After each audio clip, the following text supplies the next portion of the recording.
اسی طرح کیونکہ انسان اللہ کے لیے بنا ہے تو انسان کی قیمت بھی اللہ ہی لگاتے ہیں، انسان خود اپنی قیمت نہیں لگا سکتا۔ بڑے بڑے بادشاہ آئے، بڑے بڑے کر و فر کے ساتھ آئے، فرعون نے تو اپنے آپ کو آ کر کہا انا ربکم الاعلی، میں تو بہت بڑا رب ہوں، کہتا پھرے، کیونکہ اللہ کے ہاں بے قیمت ہے تو دنیا سے تو مرنے سے پہلے ہی اللہ نے اس کو بے قیمت کر دیا، اور مارنے کے بعد اللہ نے اس کو پرزرو کر دیا اور آنے والی نسلوں کے لیے عبرت کا نشان بنا دیا۔ کیوں؟ کیونکہ یہ اللہ کے ہاں بے قیمت تھا، اب یہ قیامت تک بے قیمت رہے گا۔ کوئی اپنے آپ کو کچھ بھی سمجھتا پھرے؟ جو اللہ کے ہاں قیمتی ہے وہ دراصل قیمتی ہے۔ کیوں؟ کیونکہ انسان بنا اللہ کے لیے ہے۔ وَمَا خَلَقْتُ الْجِنَّ وَالْإِنسَ إِلَّا لِيَعْبُدُونَ، ہم نے جن و انس کو بنایا ہی اس لیے ہے کہ یہ ہمارے بن کے رہیں۔ اللہ، جیسے ہم کہتے ہیں نا لا الہ الا اللہ، نہیں کوئی معبود سوائے اللہ کے، ہو ہی نہیں سکتا۔ بالکل اسی طریقے سے نہیں بنایا ہم نے جن و انس کو سوائے اس کے لیعبدون، کہ میری عبادت کریں، میرے بن کے رہیں۔ انسان بنا اللہ کے ہاں ہے، اللہ کے لیے ہے، انسان اللہ کے لیے بنا ہے، اس لیے اس کی قیمت بھی اللہ ہی لگاتے ہیں۔ تو جب میں نے پڑھا نا قد افلح المؤمنون، کامیاب ہو گئے مومنین، تو مجھے تھوڑی دیر کے لیے لگا جنید تو اپنے آپ کو کتنا کامیاب سمجھتا ہے، اپنے آپ کو کتنا بڑا سٹار سمجھتا ہے، چیک تو کر، کیا تو واقعی ان کامیاب لوگوں میں سے ہے؟ کیا تو واقعی اتنا کامیاب ہے جتنا کامیاب تو اپنے آپ کو سمجھتا ہے؟ تو میں نے ان اگلی 10 آیتوں کو پڑھنا شروع کیا کہ یہ آیتیں کیا کہہ رہی ہیں۔ قد افلح المؤمنون، بالتحقیق مومنین کامیاب ہو گئے۔ اب یہ مومنین ہیں کون؟ یہ تو دیکھیں، تو ان کی پہلی صفت کیا ہے؟ الذین هم فی صلاتهم خاشعون، جب نماز میں کھڑے ہوتے ہیں، اللہ اکبر، جب نماز میں کھڑے ہوتے ہیں تو ساری کائنات کو بھول جاتے ہیں۔ جب کہتے ہیں نا اللہ اکبر، علماء کرام فرماتے ہیں جب ہم یوں کرتے ہیں نا اللہ اکبر، تو ہم دراصل پوری ہمارے کرنے کا مطلب یہ ہوتا ہے اللہ کا جتنا ما سوا ہے اب چلا جائے پیچھے، ہمارا اس سے فی الحال کوئی واسطہ نہیں، کیونکہ ہم بادشاہوں کے بادشاہ، ہم اپنے خالق، اپنے مالک، اپنے اس رب کے سامنے کھڑے ہونے لگے ہیں جو وحدہ لا شریک ہے، جو واحد ہی نہیں ہے، وہ احد ہے۔ واحد ایک کو کہتے ہیں، احد اس کو کہتے ہیں جو ایک بھی ہو اور جس جیسا دوسرا ہو ہی نہیں سکتا۔ اس لیے اللہ رب العزت نے ہمارے نبی صلی اللہ علیہ وسلم سے فرمایا، میرے نبی یہ آپ سے پوچھتے ہیں آپ کا رب کیا ہے، کون ہے؟ آپ فرمائیے قل هو اللہ احد۔ تمہارے اتنے دماغ ہیں ہی نہیں کہ تمہیں اللہ رب العزت شرح صدر ہوں کہ اللہ ہیں کیسے؟ اللہ احد ہیں، اللہ جیسا دوسرا کوئی ہے ہی نہیں۔ تو جب ہم یوں کرتے ہیں نا اللہ اکبر، تو ہم اس احد ذات کے سامنے جا کر کھڑے ہو گئے ہیں جس جیسا کوئی دوسرا ہے ہی نہیں۔ کیوں؟ وہ اکیلا خالق ہے، اس جیسا کوئی خالق ہے ہی نہیں، ہو ہی نہیں سکتا اس کے، بلکہ اس جیسا کوئی خالق تو کیا کہنا، اس کے سوا کوئی تخلیق دے ہی نہیں سکتا۔ انسان ایجادات کرتا ہے۔ ایک صاحب نے مجھ سے کہا کہ بھائی دیکھیں نا، یہ کاغذ تو ہم نے بنایا، انسان نے بنایا، گاڑیاں ہم نے بنائی ہیں۔ میں نے کہا ایک منٹ، انسان جب کسی چیز کو تخلیق دیتا ہے نا تو اس میں 4 پروسیسز ہوتے ہیں۔ انسان کی تخلیق میں 4 پروسیسز ہیں، جن میں سے 1 2 3 اللہ کے ہیں، 1 انسان کا ہے۔ اللہ کے 3 پروسیسز کیا ہیں؟ جو چیز انسان نے تخلیق کی ہے اس کے انگریڈینٹس کا بنانے والا ایک اکیلا اللہ ہے۔ پہلی بات یہ۔ دوسری بات یہ، ان انگریڈینٹس کی جو کوالٹیز اور جو پراپرٹیز ہیں ان میں پانی کا پیاس بجھانا، لوہے کا سخت ہونا، لکڑی کا ہونا، زہر کا فیٹل ہونا، یہ جو کوالٹیز ہے نا، ان جن چیزوں کو انسان ملا رہا ہے، ان چیزوں کی کوالٹیز بھی انسان کی بنائی ہوئی نہیں، اللہ کی بنائی ہوئی، اس میں اللہ کی ڈالی ہوئی ہے۔ تیسری چیز کہ جن چیزوں کو انسان نے جوڑا آپس میں کوئی بھی چیز تخلیق کرنے کے بعد، اب ان چیزوں میں جو پراپرٹیز کی جو چینج آئی ہے وہ بھی من جانب اللہ آئی ہے۔ چوتھی چیز انسان کی چیزوں کو ملانا، تو انسان تو چیزوں کو جوڑتا ہے، ایلوائز کو ملا دیتا ہے، ایک سرٹن والیوم، پریشر اور ٹیمپریچر سے انسان اللہ کے جو بنائے ہوئے ایلیمنٹس ہیں ان کو ہیٹ کرتا ہے، پھر وہ ایلیمنٹس، ان ایلیمنٹس کو سرٹن پریشر، سرٹن والیوم پہ اور پھر ان کو آپس میں جوڑتا ہے۔ وہ تو آپس میں جوڑتے ہیں، جوڑنے کے بعد ان کی جو کوالٹیز چینج ہو جاتی ہیں، ان میں وہ پراپرٹیز کا چینج ہونا بھی اللہ کے ہاتھ میں ہے۔ تو انسان خالق نہیں ہے، اللہ کے آگے، اللہ کے سوا کوئی چیز، کوئی تخلیق کر نہیں سکتا۔ تو جب اتنے بڑے رب کے سامنے میں کھڑا ہوا ہوں، میرا دماغ ادھر ادھر جائے، اللہ فرماتے ہیں جو کامیاب لوگ ہیں، جب وہ میرے سامنے کھڑے ہوتے ہیں، successful people, when they stand in front of me, they forget everything around them.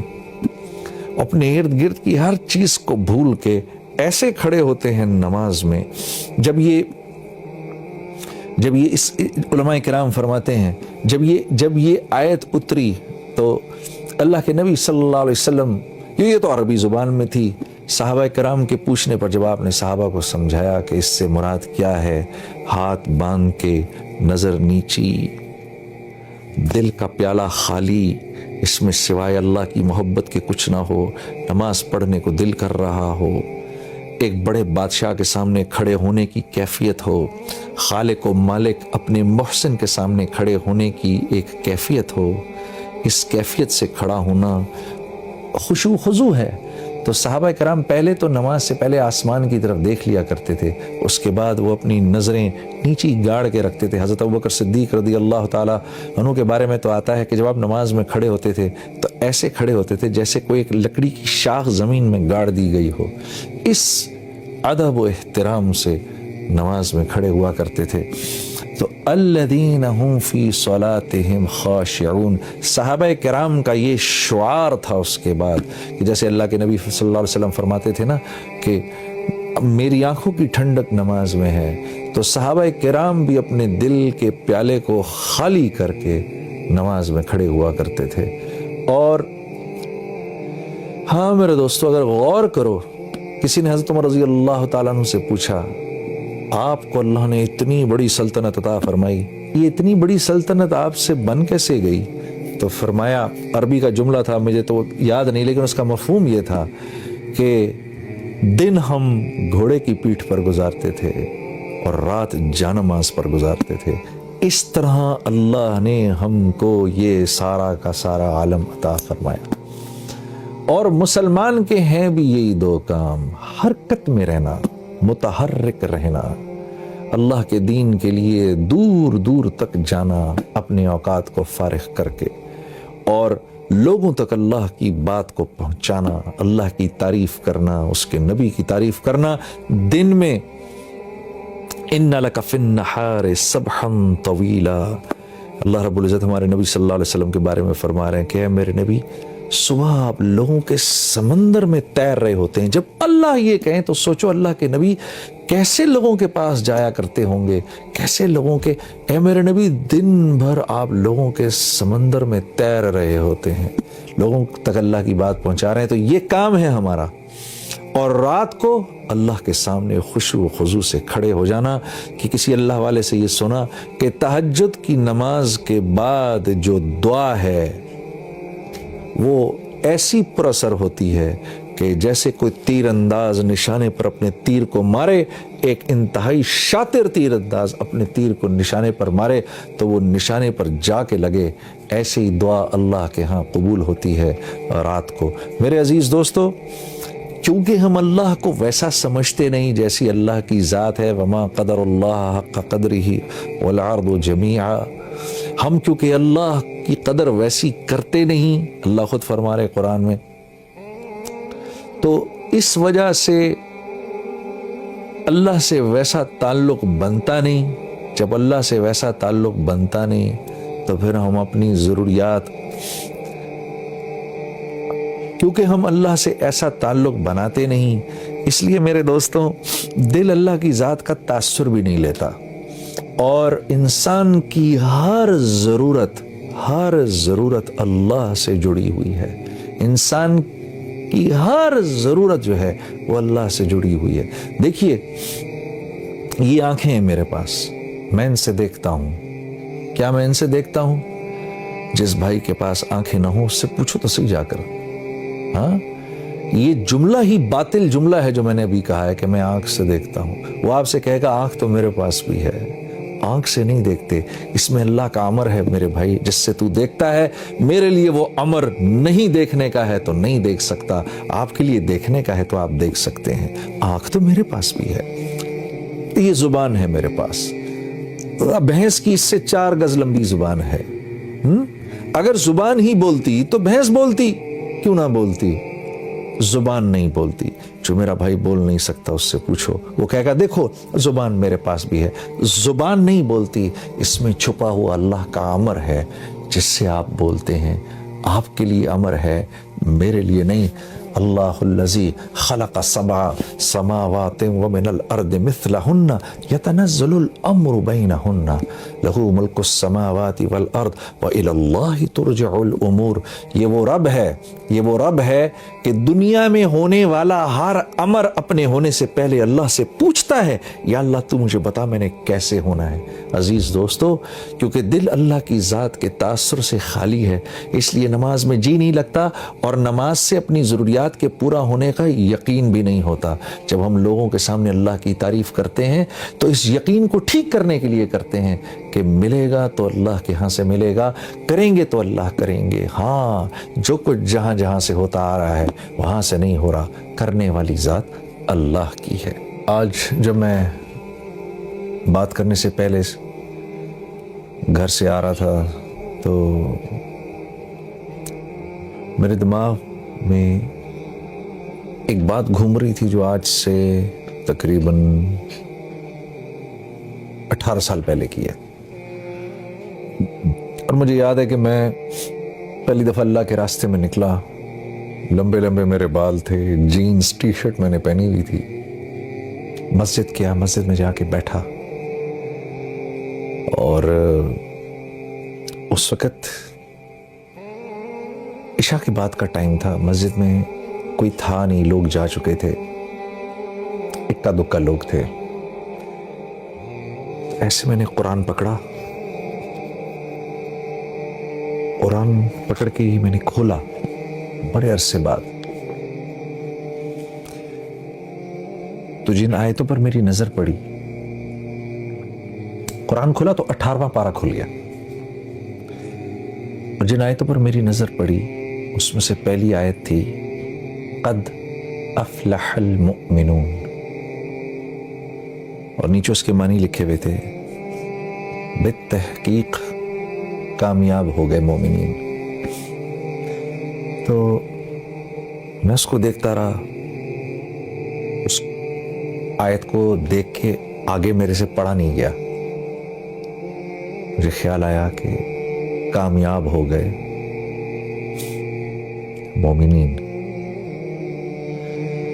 تو کامیابی تو میرے نزدیک اس وقت کوئی اور چیز تھی، اس وقت میرے نزدیک کامیابی تھی پیسے کا ہونا، شہرت کا ہونا، نام کا ہونا، مال کا ہونا، لوگوں میں جانا، پہچانا جانا، یہ میرے نزدیک کامیابی تھی۔ لیکن مجھے اس بات کا بھی احساس تھا کہ یہ اللہ کا کلام ہے، اور کچھ تھوڑا بہت میرا وقت کیونکہ لگ چکا تھا تو مجھے اس بات کا احساس ہو گیا تھا کہ اصل کامیابی تو وہ ہے جو اللہ کے ہاں کامیابی ہے، اصل کامیابی وہ نہیں ہے جس کو میں کامیابی کہوں۔ یہ بات بھی ذرا سمجھنے کی ہے۔ اللہ جس کو کہے وہ کامیاب ہے، اس کی کیا وجہ ہے؟ اس کی وجہ ایسے سمجھاتے ہیں علماء کرام، یہ اتنی کائنات ہے نا جو ہمیں آپ کو نظر آتی ہے، یہ ساری کی ساری اللہ نے انسان کے لیے بنائی ہے، اور انسان کو اللہ نے اپنے لیے بنایا ہے۔ اب اس کائنات میں جو چیز میری ضرورت کی ہے وہ میرے لیے جتنی ضروری ہے نا اس کی اتنی ہی اونچی قیمت ہے۔ اگر گاڑی انسان کی ضروریات کو پورا کرتی ہے تو اس گاڑی کی قیمت ہے، اور وہ قیمت کس نے لگائی ہے؟